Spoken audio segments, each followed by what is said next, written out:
There's a look at lumber futures, and they have been moving up over the past while, up 12% in the past year. That's a vital commodity for the province of British Columbia. A lot of that lumber gets exported to the US. But there is this tariff threat. We're joined now by Ravi Parmar, who is the Minister of Forests for British Columbia. Minister, thanks very much for coming on the show.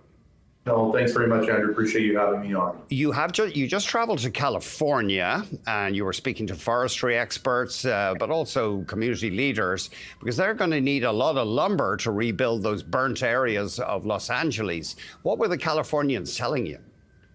Yeah, well, look, I think we have a very strong working relationship between British Columbia and the government of California. We've been able to provide supports to be able to deal with the challenges that they've been facing as it relates to wildfires. But the message that I was trying to relay to lawmakers and to those that work in government down south is that the tax, the Trump tariff that is going to be talked about in about an hour from now is not just going to hurt British Columbians, but this is going to hurt people who are just looking to rebuild their homes.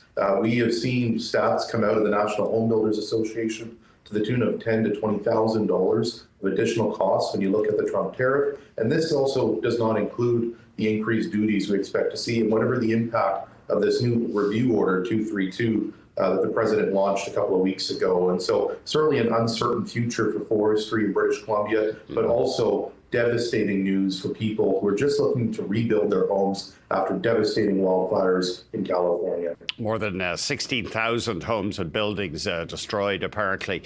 Now, you're warning that right now there's a 14% duty on Canadian softwood lumber, but additional levies could go as high as 55%?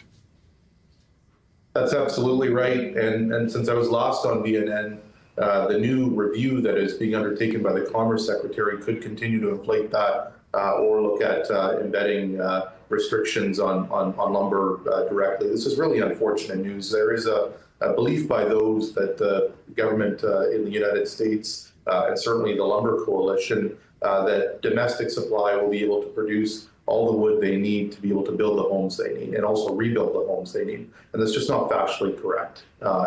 Reality shows that. And so they are looking at adding a tax on themselves. They're looking at a tariff on our wood leaving British Columbia and Canada heading down south. And we're certainly doing our best to be able to contend with those challenges, but also diversifying as well. And when we are finding other markets, we are not going to be coming back to the United States. And so this is a significant concern for the people of the United States, that there will come a time with the work that we're doing that they may not be able to call upon us and rely on us for our lumber. We're going to be looking at markets in Japan, and China, Korea, India, and Europe, and find better partners to trade with as well.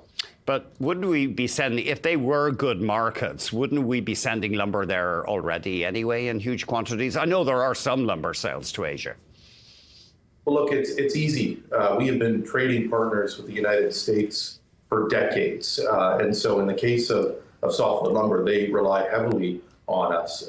And we are now in a position where they continue to add duties. They continue to raise those duties. And now the threat of the Trump tariff, which again we'll hear about in about an hour's time from President Trump.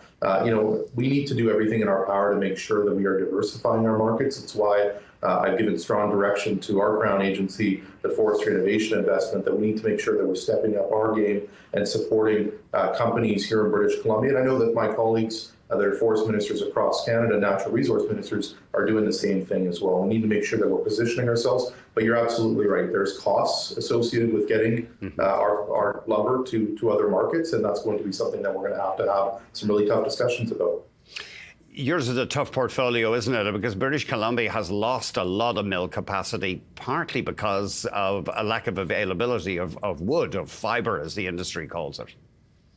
That's right. We've got a bit of a trifecta. We've certainly taken some conservation measures these last number of years to ensure that we're protecting the biodiversity, but we have seen the impacts of the end of the pine beetle kill and wildfires that have just devastated our land base over the last 20 years. And so it has impacted our milling operations here, but it also has renewed our efforts to make sure that we're getting every value, getting every job opportunity out of the lumber. Raw log exports, as an example, here in British Columbia are down 60% just in the last 7 years, taking the opportunity to be able to support our value-added sector, again, made in BC wood products that are providing supports to people all over the world. Mass timber is an example. There are more mass timber buildings in British Columbia than really anywhere else in North America per capita.